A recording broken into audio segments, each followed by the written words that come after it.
Rachel Holden in the Nesson Studios alongside Patriots beat writer Zach Cox. And Zach, NFL training camp finally gets underway this week, and we want to know, who are your teams to watch heading into the regular season? So first off, in your NFL power ranking, who is the team to beat?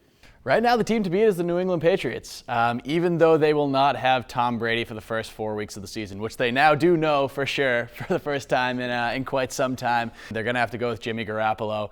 But even if Garoppolo is kind of struggles, even if he has those kind of growing pains that some people expect him to have, they're good enough elsewhere, all around the ball, on the offensive side of the ball, defensive side of the ball. They have so many weapons.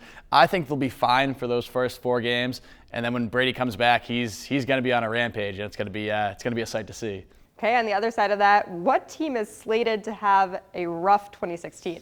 Sorry, Cleveland. I mean, you guys got the Cavs, so I guess you're going pretty well. But no, the Browns, I think they're really going to struggle this season. There's a lot of teams that are kind of down in that basement. But the Browns, they got rid of Johnny Manziel, which I guess is good. They don't have that circus around, but they don't really have a quarterback. They've got between McCown and RG3. Josh Gordon will be back, which will kind of help, but I just don't really see them doing much of anything this season. Not looking good for them. All right, what about some of those teams in the middle of the list? Who do you think might surprise us this year?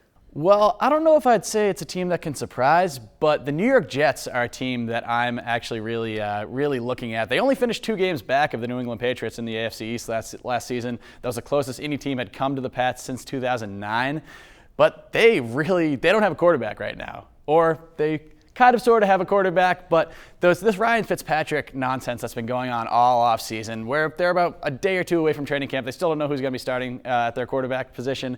If it's Fitzpatrick, I actually think that they can be a playoff team. They're not going to catch the Patriots, but I think they could push them for that first place in the AFC East. If they got Geno Smith, they could go 5-11. Who knows? So it's really going to depend on if they can come to terms with Ryan Fitzpatrick on that deal. Well, we'll be monitoring that situation and all the NFL news, so keep it here on Nesson.com.